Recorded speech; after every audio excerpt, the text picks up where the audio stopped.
संजीवनी credit cooperative society जो multi state credit cooperative society है, एक से अधिक राज्यों में, मध्य प्रदेश में, गुजरात में, राजस्थान में काम कर रही है। ये जो सोसाइटी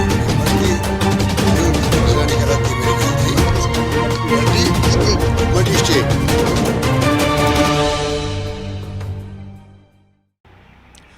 राजस्थान की राजनीति में राजनीतिक जानकारों का मानना है कि अगर किसी के बारे में उसकी कुंडली जाननी हो तो उसका पुराना इतिहास उठा करके देखिए, उसके पेज आपको सारी हकीकत बयां कर देंगे।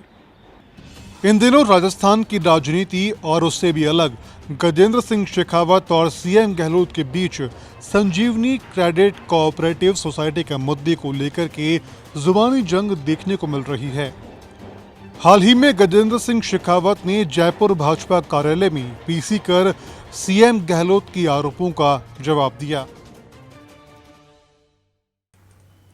सुनियोजित रूप से उनसे मिलना और मिल करके जो प्रेस स्टेटमेंट उन्होंने दिया, और उसमें मुझे एक और उपाधि कल उन्होंने दी है कि मैं अभियुक्त हूं। इससे पहले नकारा, निकम्मा, लुटेरा, भगोड़ा, एक कोरोना नहीं कहा, यह अच्छा है। ये सब उपाधियां अब से पहले वो मुझे दे चुके थे। मैं आप सब लोगों के संज्ञान के लिए कुछ छोटा सा तथ्य आप सबके सामने रखना चाहता हूं।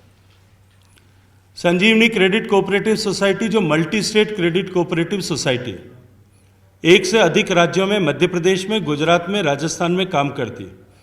सोसाइटी का रजिस्ट्रेशन हुआ तब राजस्थान में कांग्रेस की सरकार थी और दिल्ली में भी कांग्रेस की सरकार थी। हाल ही में मुख्यमंत्री गहलोत 3 दिवसीय दौरे पर जोधपुर में रहे, जहां उन्होंने संजीवनी क्रेडिट कोऑपरेटिव सोसाइटी के मुद्दे को लेकर के केंद्रीय जल शक्ति मंत्री पर निशाना साधा। ये जो संजीवनी कोऑपरेटिव क्रेडिट कोऑपरेटिव सोसाइटी, ये मल्टी लेवल कोऑपरेटिव सोसाइटी कहलाती है मेरे ख्याल से, मल्टी स्टेट। तो ये जो है, ये सोसाइटियाँ केंद्र से भी संचालित होती हैं। मैं चाहूँगा कि उनको खुद को अपनी स्थिति स्पष्ट करनी चाहिए, उनके खुद के हित के अंदर है कि वो क्यों इतने लोग पहले डूब गए। अभी आपने सुना कोई 2 करोड़ की बात कर रहा है, कोई 2.5 करोड़ की बात कर रहा है, कोई 80 लाख की बात कर रहा है। आप सुन नहीं सकते इनकी बातों को। महिला रोने लग गई वहाँ पर, किस प्रकार धोखा दिया गया, किस प्रकार उनका खुद का नाम आ रहा है इन सब कामों के अंदर। उनको स्थिति स्पष्ट करनी चाहिए, मेरा मानना है।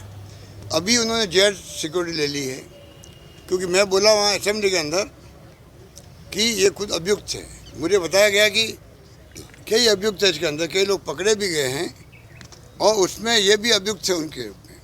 तो मैंने कहा अगर वो अभियुक्त है तो ये बहुत गंभीर बात है। अब मैंने सुना उन्होंने जेड सिक्योरिटी ली है केंद्र से। क्या जरूरत पड़ेगी उनको? कौन सा उनको खतरा था? और खतरा होता तो पहले हमें लिख के देते वो।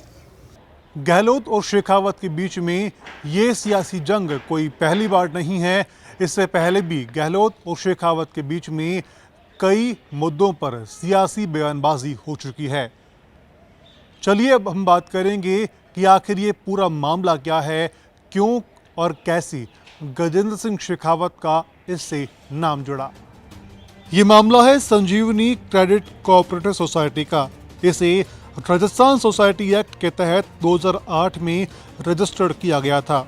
इसके बाद 2010 में ये society multi state cooperative society के रूप में बदली। सोसाइटी के पहले मैनेजिंग डायरेक्टर विक्रम सिंह थे। इन्हें ही पूरे घोटाले का मास्टरमाइंड माना गया, जिनकी बाद में गिरफ्तारी हुई।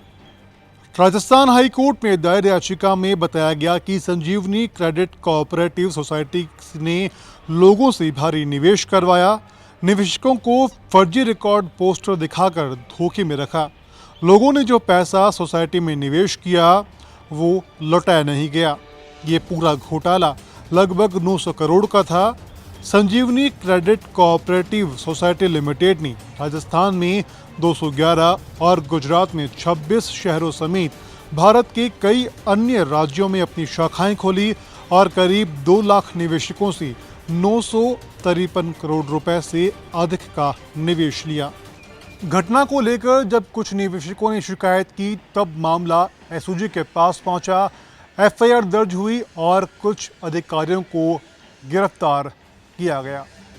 पूरे घोटाले के मास्टरमाइंड कहे जाने वाले विक्रम सिंह और गजेंद्र सिंह के बीच में कनेक्शन बताया गया। उस समय दोनों की तस्वीरें काफ़ी ज़्यादा चर्चाओं में रही। साथ ही आरोप ये भी है कि निवेशकों का पैसा गलत तरीके से विक्रम सिंह के खाते में ट्रांसफ़र हुआ और विक्रम सिंह ने एक ऐसी कंपनी से शेयर खरीदे जिसके शेयर होल्डर गजेंद्र सिंह थे। हालांकि इस मामले में हाईकोर्ट पहले ही गजेंद्र सिंह शेखावत को राहत दे चुका है। दरअसल गजेंद्र सिंह की भूमिका की जांच को लेकर दायर एक शिकायत पर निचली अदालत ने आदेश दिए थे, जिन पर हाईकोर्ट ने रोक लगा दी थी। पर बदस्तूर अभी तक इस मामले पर सियासत जारी है। पंजाब केसरी से रौनक पारिक की रिपोर्ट।